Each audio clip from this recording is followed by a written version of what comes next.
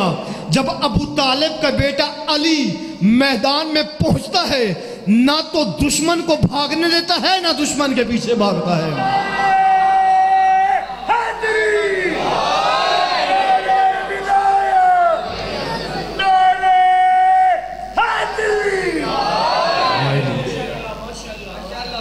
امیر المومنین کی شجاعت، امیر المومنین کی بہادری۔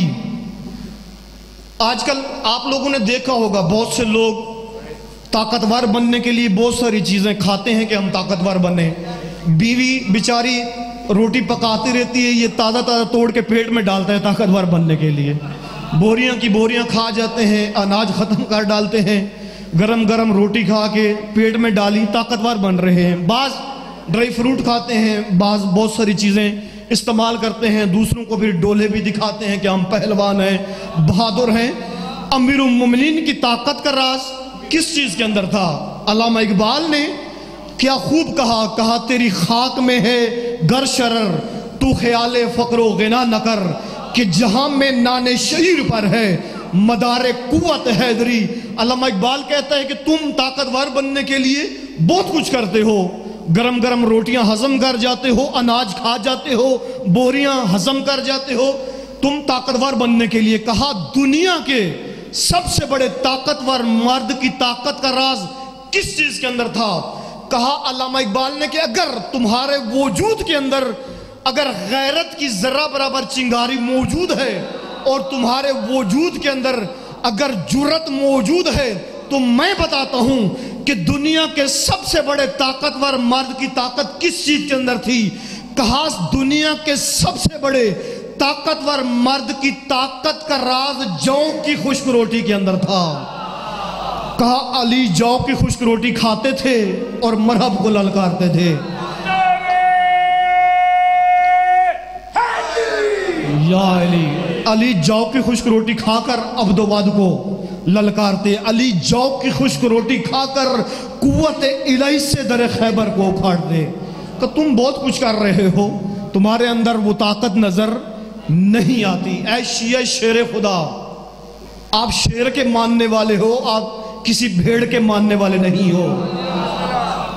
آپ کو معلوم ہونا چاہیے کہ اللہ تعالیٰ نے جو عوام کے لیے حاکم منتخب کیے، امت کے لیے رہبر و پیشوا، وہ امت کے وارث و دین کے وارث و اسلام کے وارث، ان کی اللہ تعالیٰ نے قرآن کریم کے اندر شرطیں بیان کی، اور خود رسول اللہ نے ان کی ولایت کا اعلان بھی کر دیا کہ یہ ولایت کا سلسلہ رسول تک ختم نہیں ہوگا، بلکہ قیامت آ جائے گی لیکن اولاد علی کی ولایت رہے گی اور یہ سلسلہ باقی رہے گا۔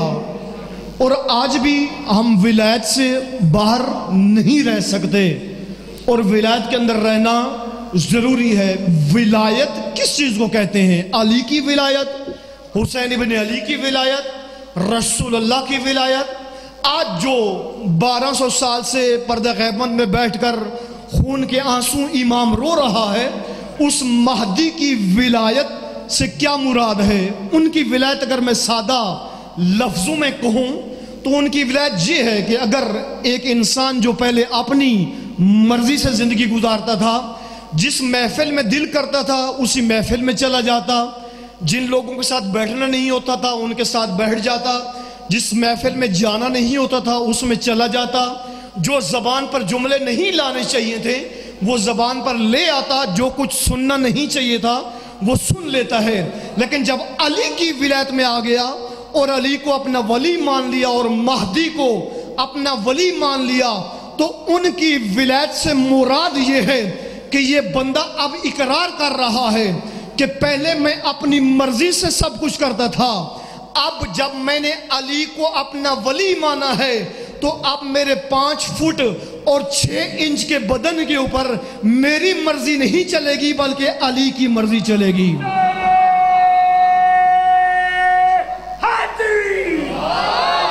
حسین ابن علی کی مرضی چلے گی۔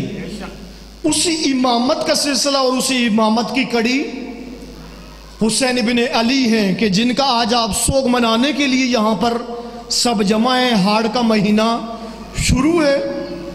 حسین ابن علی کا وہ اقدام، وہ قیام جو 1400 سال پہلے جب سب چپ تھے، خاموش تھے، دین پامال ہو رہا تھا، شریعت پامال ہو رہی تھی، ماں اور بہن کی تمیز نہیں رہی تھی، خالہ و پھوپھی کی پہچان نہیں رہی تھی، اس وقت حسین ابن علی جب سب خاموش تھے، سب چپ تھے، سب ڈرے ہوئے تھے، یزید سے ڈر کر سارے چپ ہیں، خاموش ہیں، کوئی اٹھنے کے لیے تیار نہیں، کوئی زبان کھولنے کے لیے تیار نہیں، کوئی یزید کو برا کہنے کے لیے تیار نہیں، کوئی یزید کو فاسق و فاجر کہنے کے لیے تیار نہیں، کیونکہ ڈرتے ہیں اگر علی کے خلاف زبان کھولیں گے تو مار دیا جائے گا، اگر یزید کے خلاف زبان کھولیں گے قتل کر دیا جائے گا، اگر یزید کے خلاف اٹھیں گے تو ہمیں باغی کہا جائے گا۔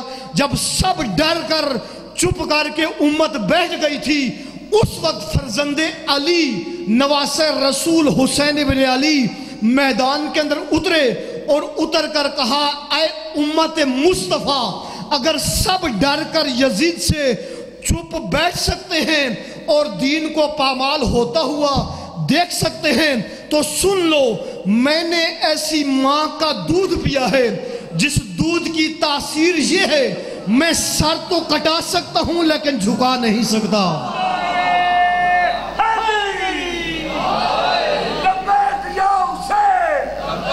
یا حسین، لبیک یا حسین، توجہ فرمائیں، یا علی، لبیک یا حسین۔ یہ کسی خطیب کی، میں نے کہا نا، یہ نعرے خطیبوں کی حوصلہ افزائی کے لیے یا داد دینے کے لیے نہیں ہیں۔ لبیک یا حسین کیا ہے؟ آپ حسین کو کہہ رہے ہو کہ مولا ہم بھی حاضر ہیں، تیری طرح یزید سے برات کرنے کے لیے ہم بھی حاضر ہیں، تیری طرح یزیدیت سے رخ موڑنے کے لیے ہم بھی حاضر ہیں، تیار ہیں۔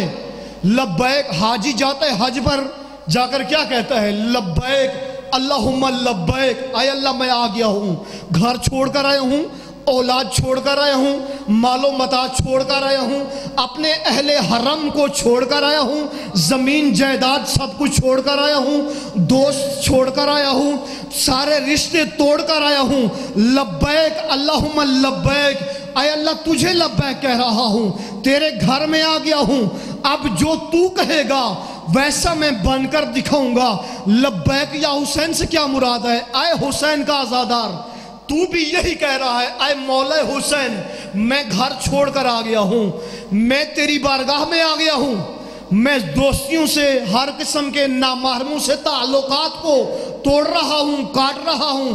لبیک یا حسین، مولا تیری راہ پر چلنے کے لیے حاضر ہوں، مولا تیری راہ پر قربان ہونے کے لیے حاضر ہوں، مولا تجھ پر جان فدا کرنے کے لیے حاضر ہوں، مولا تجھ پر اولاد قربان کرنے کے لیے حاضر ہوں، مولا تجھ پر مر مٹنے کے لیے تیار ہوں۔ سب کچھ چھوڑ کر اور ہر چیز سے ناتا توڑ کر تیری بارگاہ میں آ گیا ہوں، تو پھر معلوم ہونا چاہیے یہاں پر حسینی بیٹھے ہوئے ہیں۔ وہ زینب علیہ جب حسین نے سب کو پکارا مدد کے لیے اور کوئی بھی نہیں آ رہا تھا، تو زینب علیہ 70 قدم پر کھڑے ہو کر دیکھ رہی تھی کہ بھائی بلا رہا ہے لیکن کوئی آنے والا نہیں ہے۔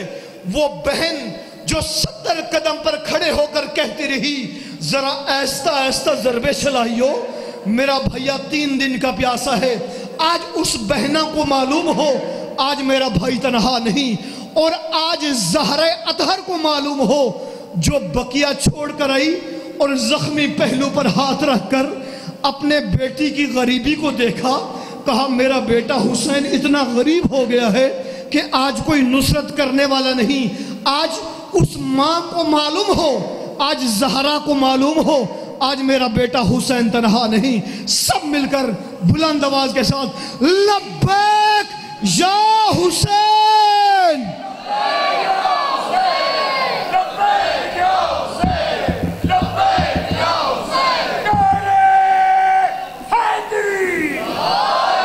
حسین ابن علی کا وہ قیام، وقت نہیں ہے کہ میں مفصل اس موضوع کے اوپر گفتگو کرتا۔ حسین ابن علی مکہ آ کر 4 مہینے اور 5 دن مکہ کے اندر گزارے، اور 7 ذی الحج کی شام اور 8 ذی الحج کی رات کو حسین ابن علی نے نکلنے کا ارادہ کیا اور سارے حاجیوں کو اکٹھا کیا، جمع کیا، سب کو بلایا ایک جگہ پر اور ان سب سے خطاب کیا، کہا میں کل جا رہا ہوں، میں یہاں سے نکلنے لگا ہوں، اور حسین کے ساتھ کون آئے؟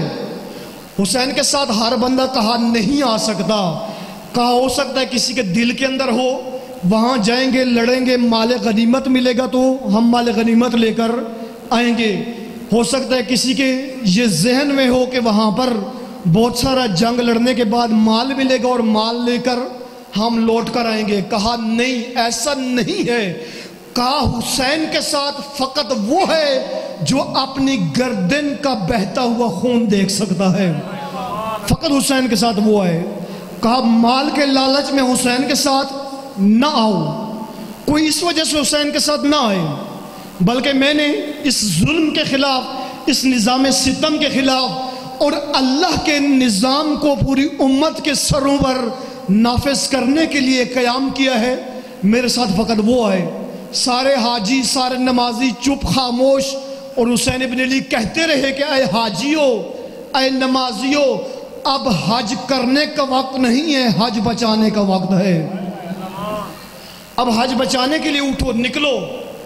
کوئی نہیں آیا، ساتھ کوئی بھی نہیں آیا، مدینہ سے کوئی بھی نہیں آیا، مکہ سے ساتھ کوئی بھی نہیں آیا، چلے نکلے، سفر شروع کیا۔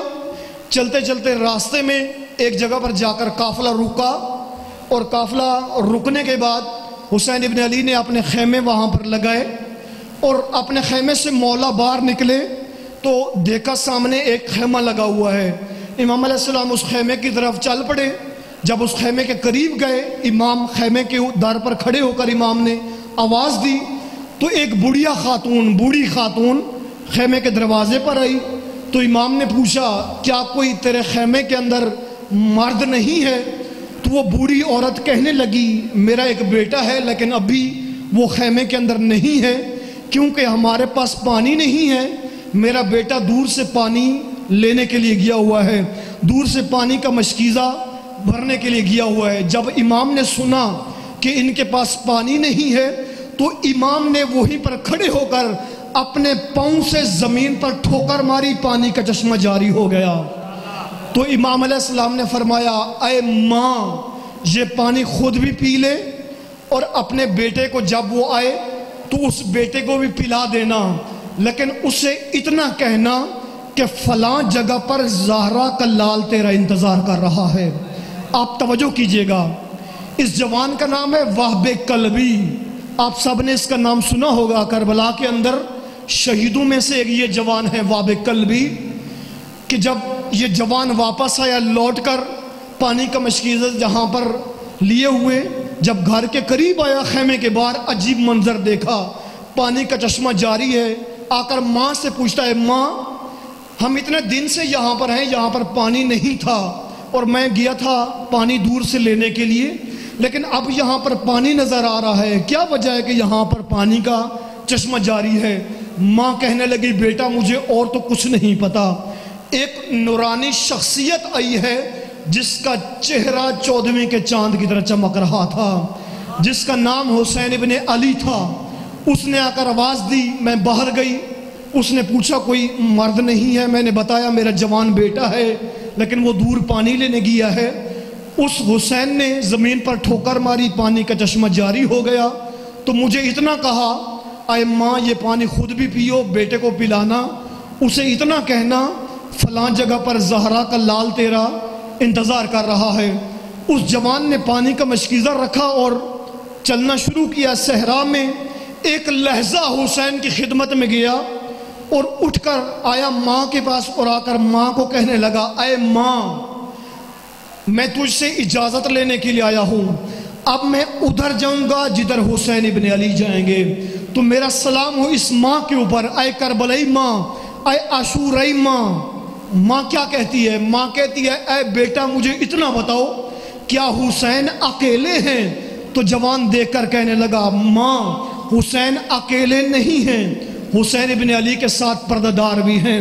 تو ماں کہنے لگی اے بیٹا اگر تو نے ادھر جانا ہے جدھر حسین نے جانا ہے تو ہم بھی ادھر جائیں گے جدھر حسین کے پردہ جائیں گے۔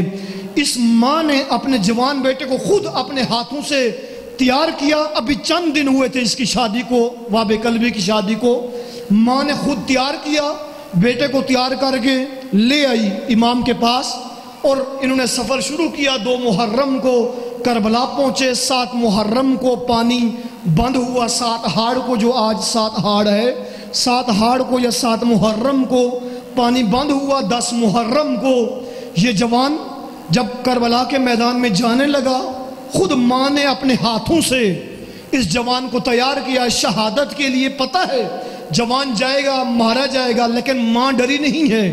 آج اکثر میں کیا کرتی ہیں کہ گرمی ہے بیٹا باہر نہیں نکلنا، بیٹا آپ نے روزہ نہیں رکھنا، گرمی کی شدت زیادہ ہے، گرمی زیادہ ہے، آپ سے برداشت نہیں ہوگی، بیٹا سوئے رہو، باہر نہیں جانا، مجلس میں نہ جاؤ، حالات خراب ہیں مجلس میں نہ جاؤ، بارش آ رہی ہے مجلس میں نہ جاؤ، ہو سکتا ہے کہ کب لوٹو گے، مجلس لیٹ ختم ہوگی، دیر سے ختم ہو گئی، گرمی زیادہ ہے، باہر نہ نکلو۔ لیکن اس ماں کو پتہ ہے اگر بیٹا جائے گا تو زندہ واپس نہیں آئے گا، خود اپنے ہاتھوں سے تیار کر کے اپنے بیٹے کو بھیجا۔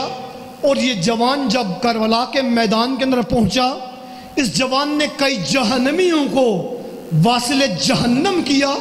ماں کی آنکھوں کے سامنے جوان بیٹا شہید ہوا، اور ماں کی آنکھوں کے سامنے اس کے بیٹے کے سر کو تن سے جدا کیا گیا۔ اور پھر عمر سعد نے ایک سپاہی کو وہب کلبی کا سر دیا اور کہا جاؤ اور وہب کلبی کی ماں کو جا کر دے دو اور اسے کہو کہ اپنے بیٹے کا سر لے کر چلی جاؤ۔ میں جو بیان کرنے چاہ رہا ہوں میری مائیں بہنیں آپ توجہ کریں کہ اس ماں کو دیکھیں، کربلائی ماں کو، عاشورائی ماں کو، کہ اس کے بیٹے کا سر تن سے جدا ہوا۔ اور عمر سعد کا ایک سپاہی آیا، وہب کلبی کی ماں کے سامنے کھڑا ہوا اور آ کر کہنے لگا اے وہب کی ماں، تیرے پاس میں اپنے امیر کی طرف سے تیرے بیٹے کا سر تحفہ لے کر آیا ہوں کہ تو اپنے بیٹے کے سر کو لے اور لے کر نکل جا۔ عمر سعد کہہ رہا ہے ہم نے ہاشمیوں کے سر واپس نہیں کرنے، لیکن تو اپنے بیٹے کے سر کو لے کر چلی جا۔ میرا سلام ہو اس کربلائی ماں پر، میرا سلام ہو اس کے دل پر، اس کے دل و دماغ پر، میرا سلام ہو اس کی جرات و بہادری پر، میرا سلام ہو کہ اس ماں نے اپنے بیٹے کا سر لیا، سینے سے لگایا، پیشانی پر بوسہ دیا اور کربلا کی ریت کے اوپر چلنا شروع کیا۔ وہاں پر آئی جہاں پر شمر کھڑا ہوا تھا، جہاں پر ابن زیاد، عمر سعد اور لشکر کھڑا ہوا تھا، اس ماں نے کیا کیا؟ اپنے بیٹے کے سر کو لے کر شمر کے منہ کے اوپر مار کر کہا جو چیز اللہ کی راہ میں دی جاتی ہے وہ کبھی واپس نہیں لی جاتی۔ کہا میں نے بیٹا حسین کی راہ میں دیا ہے، اب میرے بیٹے کا سر ادھر جائے گا جدھر حسین کا سر جائے گا۔ سلام ہو میرا ایسی ماؤں کے اوپر، کربلائی مائیں، آئے عاشورائی مائیں۔ آپ توجہ فرمائیں، خواتین کا کردار پوری بشریت کے اندر رہا ہے۔ اگر جہاں پر رسول اللہ کا کردار اسلام کے لیے نظر آتا ہے تو وہاں پر خدیجۃ الکبریٰ کا ایثار نظر آتا ہے۔ اگر جہاں پر علی مرتضیٰ کی تلوار نظر آتی ہے تو وہاں پر فاطمۃ الزہرا کی گفتار نظر آتی ہے۔ اگر جہاں پر حسین ابن علی کا قیام نظر آتا ہے تو وہاں پر شام و کوفہ کے درباروں کے اندر زینب کبریٰ کی گفتار نظر آتی ہے۔ خواتین اسلام کا حصہ ہیں، ہر دور کے اندر، ہر عصر کے اندر خواتین اپنے مقام کو پہچانے، اپنی عظمت کو پہچانے، آپ کی گودوں کے اندر امام کی امانتیں ہیں۔ اگر مہدی زمان جو پردہ غیبت کے اندر ہیں تو اس کا سپاہی آپ کی گود کے اندر تربیت پا رہا ہے۔ آپ نے بنانا ہے اس کو مہدی کے لشکر کا سپاہی بنانا ہے یا وقت کے یزید کا تم لوگوں نے اس کو پیروکار بنانا ہے۔ یہ ماں کے ہاتھ میں ہے، یہ آج کی بہنوں کے ہاتھ میں ہے، سب کے ہاتھ میں ہے۔ آؤ توجہ کریں، کربلا کے اندر حسین ابن علی کا قیام عام قیام نہیں تھا، فقط وہ حکومت کو حاصل کرنے کے لیے نہیں بلکہ نظام کو بدلنے کے لیے، سوچوں کو بدلنے کے لیے، افکار کو بدلنے کے لیے، ذہنوں کو تبدیل کرنے کے لیے کہ ہم لوگوں نے دین کو بہت آسان بھی سمجھا ہے، مشکل بھی سمجھا ہے۔ جو چیز ہمیں اچھی لگتی ہے اس کو لے لیتے ہیں، جو چیز اچھی نہیں لگتی اس کو نہیں لیتے۔ اور بعض اوقات آپ لوگوں نے دیکھا ہوگا یہ گاڑیاں یہاں پر آتی جاتی ہیں، ہائی ایس بڑی بڑی گاڑیاں، اگر کوئی سواری کہیں جانا چاہے روڈ پر کھڑے ہو کر کیا کرتی ہے؟ ہاتھ کا اشارہ کرتی ہے۔ گاڑی کو روکنے کے لیے کیا کرتے ہیں؟ ہاتھ کا اشارہ کرتے ہیں، اور گاڑی والا آ کر پاس بریک لگا دیتا ہے، اور کنڈکٹر پوچھتا ہے کہاں جانا ہے؟ اگر سواری نے ادھر ہی جانا ہو جدھر گاڑی جا رہی ہے تو کہتے ہیں آن دوس۔ اگر سواری نے ادھر نہ جانا ہو جدھر گاڑی جا رہی ہے تو کنڈکٹر فوراً ڈرائیور کو کہتا ہے جان دوس، اس نے ہمارے ساتھ نہیں جانا۔ ہم لوگوں نے دین کے لیے یہی مزاج بنایا ہوا ہے، جو چیز ہمیں اچھی لگتی ہے، جو ہمارے دل کو اچھی لگتی ہے، ہم کہتے ہیں اس کو آن دوس۔ جو چیز ہمیں اچھی نہیں لگتی ہم کہتے ہیں اس کو جان دوس، اس کے اوپر ہم نے عمل نہیں کرنا۔ نہ، دین انسان کی زندگی گزارنے کے لیے اللہ تعالیٰ نے بنایا، نافذ کیا، اور اس کے اوپر امام بنائے، کہا ان کے زیر سایہ زندگی بسر کرو، ان کے ساتھ رہو، اور ان کے ساتھ رہ کر تم نجات پا سکتے ہو۔ ہم دین کو چسکوں کے لیے، وہ آپ لوگوں نے دیکھا ہوگا یہ نسوار جو لوگ رکھتے ہیں ان کو پتہ ہے زیادہ، اکثر لوگ نسوار رکھتے ہیں۔ پہلے نسوار کا اور طریقہ تھا، آج کل ذرا ڈیجیٹل طریقے آ گئے ہیں۔ پہلے وہ نسوار ہوتی تھی، وہ تمباکو لے آتے تھے، اس کو رگڑتے تھے، پھر اس کو بناتے تھے، اور پھر وہ ڈبی کے اندر ڈال لیتے تھے، اور پھر جب دل کرتا تھا نکال کے نسوار رکھ لیتے تھے۔ وہ آپ کو پتہ ہے آج کل بہت ساری نسوار آ گئی، بنو والی، پھتو والی، خیرو والی، پتہ نہیں کیا کیا بہت سے نام آ گئے ہیں، اسلم والی، اور کتنی نسوار آج کل نکل رہی ہیں۔ وہ پہلے بزرگ اسی طرح کرتے تھے، ان کے پاس ایک ڈبی ہوتی تھی جس کو وہ دبلی کہتے تھے، وہ اس کے اوپر شیشہ بھی لگا ہوتا تھا۔ جب کسی کو نشہ تنگ کرتا تھا جیب میں ہاتھ ڈال کے وہ ڈبی نکال لیتا تھا، اس سے پھر وہ لے کر منہ میں رکھ کے پھر اس شیشے پہ دیکھتا تھا یہاں پر روڑی بنی ہو یا نہیں بنی۔ روڑی بنی ہوتی تھی جیب میں ڈال لیتا، ہاں رکھ لی ہے، وہ رکھ لیتا تھا جب تک نشہ رہتا تھا، یہ بھی بڑا مست رہتا تھا۔ جب نشہ ختم ہوتا تھا نکال کے پھینک دیتا تھا۔ آج کل لوگوں نے بھی دین کو اسی طرح بنایا ہوا ہے کہ مسجد میں جائیں گے تو بڑے نمازی بن جائیں گے، اور جب مسجد سے باہر نکلیں گے وہیں پر دین کو اتار کر رکھ دیں گے۔ نہ تو بیوی سے بات کرنے کے لیے دین چاہیے، نہ اولاد سے بات کرنے کے لیے دین چاہیے، نہ لوگوں سے لین دین کرنے کے لیے دین چاہیے، نہ چھوٹے کی عزت کرنے کے لیے دین چاہیے، نہ بڑے کا احترام کرنے کے لیے دین چاہیے، نہ کسی چیز کے لیے دین، کسی چیز کے لیے نہیں چاہیے، بس مسجد کے لیے دین چاہیے۔ نشہ تنگ کرتا ہے تو مسجد میں چلے جاتے ہیں، باہر نکلتے ہی پھینک کر دین کو اتار کے چلے جاتے ہیں۔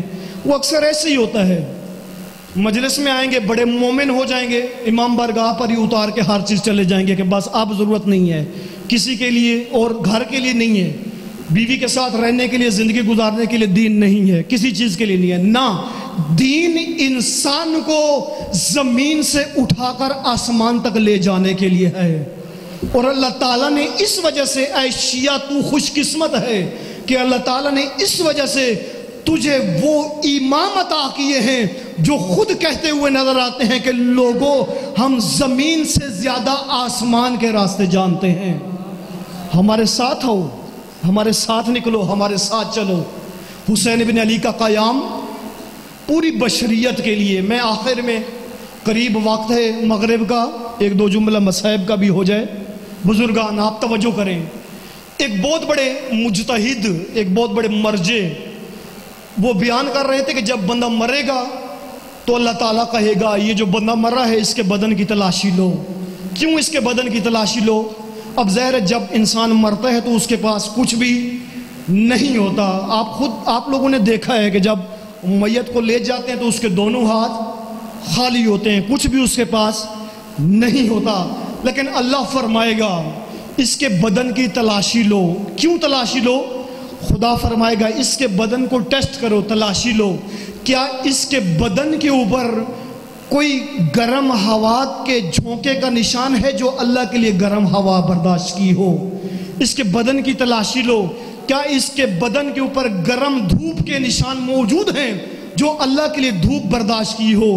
اس کے بدن کی تلاشی لو، کیا اس کے بدن کے اوپر سردی کے نشان موجود ہے جو اللہ کے لیے سردی برداشت کی ہو؟ اس کے بدن کی تلاشی لو، کیا اس کے بدن کے اوپر کوئی گالی کا نشان موجود ہے جو اللہ کے لیے گالی برداشت کی ہو؟ اس کے بدن کی تلاشی لو، کیا اس کے بدن کے اوپر کوئی زخم موجود ہے جو اللہ کے لیے زخم برداشت کیا ہو؟ اس کے بدن کی تلاشی لو، کیا اس کے بدن کے اوپر کوئی پتھر کا نشان موجود ہے جو اللہ کے لیے پتھر برداشت کیا ہو؟ اس کے بدن کی تلاشی لو، کیا اس کے بدن کے اوپر کوئی گرم ریت کا نشان موجود ہے جو اللہ کے لیے گرم ریت برداشت کی ہو؟ اس کے بدن کی تلاشی لو، کیا اس کے بدن کے اوپر کوئی تلوار کا کٹ نظر آتا ہے جو اللہ کے لیے تلوار کا زخم برداشت کیا ہو؟ کہا جب کچھ بھی نظر نہیں آئے گا تو پھر کیا ہوگا؟ اس بندے کے سامنے اس وقت جناب فاطمہ الزہرا اپنے بیٹے حسین کی پھٹی ہوئی قمیض لے کر آئیں گی اور آ کر کہیں گی اے بندہ خدا، تو نے اللہ کے لیے تھوڑی سی گرمی تک برداشت نہیں کی، یہ بتا کہ اس حسین کا کیا قصور تھا جس کا کرتا جگہ جگہ سے پھٹا ہے، جس کا بدن جگہ جگہ سے چھلنی ہے، جس کے بدن کی کوئی جگہ سالم نہیں ہے، ہر جگہ پر زخم ہی زخم نظر آتا ہے، اور تو نے اللہ کے لیے تھوڑی سی دھوپ تک برداشت نہیں کی، خدا کے لیے کچھ بھی برداشت نہیں کیا۔ اس حسین کا کیا قصور تھا؟ اے جوان، اے بزرگ، حسین ابن علی کا وہ قیام ہمیں پکار رہا ہے، ہمیں دعوت دے رہا ہے کہ مقصد کی طرف آؤ، ہدایت کی طرف آؤ، نجات کی طرف آؤ، کہ گرم ریت کے اوپر صحرا کے اندر زخمی بازو سروے اور ایسے غریب کربلا بیٹھے تھے جیسے نمازی تشہد میں بیٹھتا ہے،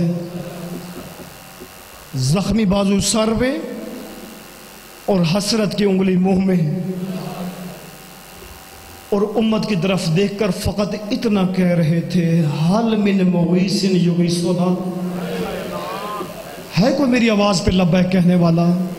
پتہ تھا یہ جو سامنے کھڑے ہیں یہ سارے میرے خون کے پیاسے ہیں، ان میں سے کوئی بھی میری آواز پہ لبیک کہنے والا نہیں ہے، لیکن جانتے تھے ایک دن ایسی قوم پیدا ہوگی جو میری اس استغاثے کو سنے گی اور سن کر چین سے گھر نہیں بیٹھے گی بلکہ آ کر مجھے لبیک کہے گی۔ وہ کون سی قوم تھی؟ وہ کون سی قوم تھی؟ کس کا انتظار تھا حسین ابن علی کو؟ کن کو پکار رہے تھے؟ کن کو بلا رہے تھے؟ اے شیعہ شیر خدا، حسین ابن علی کی نگاہیں کن پہ لگی ہوئی تھیں؟ آپ سب پانی پی کر رہے ہیں، آپ کے لیے لبیک کہنا اتنا مشکل نہیں ہے، لیکن جب حسین نے آپ کو پکارا تو اس وقت حسین کا گلہ 3 دن کا خشک تھا۔ خدا آپ کے بیٹوں کو سلامت رکھے۔ جب حسین ابن علی نے نصرت کے لیے پکارا تو سامنے جوان بیٹے کا لاشا پڑا تھا جس کے سینے میں پھل برچی کا لگا تھا اور پکار رہے تھے۔ جب حسین ابن علی نے نصرت کے لیے مدد کے لیے پکارا، سامنے بھائی عباس کے کٹے ہوئے بازو پڑے تھے۔ خدا آپ کے بھائیوں کو سلامت رکھے۔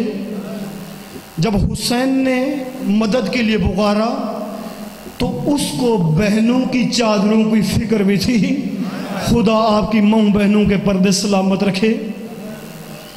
کربلا کے اندر حسین کو 2 پیاسیں تھیں، ایک پانی کی پیاس اور ایک لبیک کی پیاس۔ خدا شاہد ہے، تاریخ گواہ ہے، مدینہ سے لے کر مکہ اور مکہ سے لے کر کربلا، حسین ابن علی نے کسی سے پانی نہیں مانگا، کسی کے سامنے ہاتھ نہیں پھیلایا، کسی کو یہ نہیں کہا کہ میں پیاسا ہوں مجھے پانی دو، لیکن ہاں یہ ضرور کہا ہے کوئی اس دین کی مدد کرنے والا، ہے کوئی حسین کی نصرت کرنے والا، ہے کوئی میری آواز پہ لبیک کہنے والا، ہے کوئی پردہ داروں کے پردے بچانے والا؟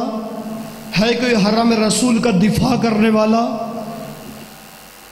بزرگان جوان، مجلس کے آخر میں اختتام میں اس انداز میں لبیک یا حسین کہو۔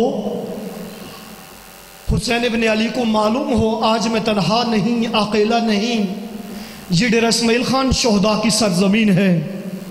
اے ڈیرہ اسماعیل خان کے غیور شیعو، آپ سے حسین کیا چاہ رہے تھے، کیا مانگ رہے تھے؟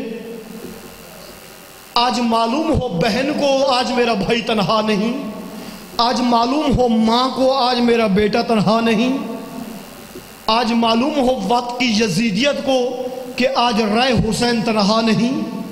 سب مل کر حسین کے ساتھ وعدہ کرتے ہوئے کہ اے مولا، ہم آپ کے ناصر ہیں، ہم آپ کے مددگار ہیں، آپ کی راہ پر چلنے کے لیے تیار ہیں، آپ کی راہ کو جاری رکھنے کے لیے تیار ہیں۔ اے مولا ہم حاضر ہیں، اے مولا ہم آ گئے ہیں۔ سب کو معلوم ہو، آج زارِ اطہر کو معلوم ہو کہ آج بیٹے کی وہ حالت نہیں ہے جیسے نمازی تشہد میں بیٹھتا ہے۔ آپ کو شاید اس وقت اندازہ ہوگا کہ حسین کے اوپر کیا حالت تھی اور کیا گزر رہی تھی۔ لبیک یا حسین،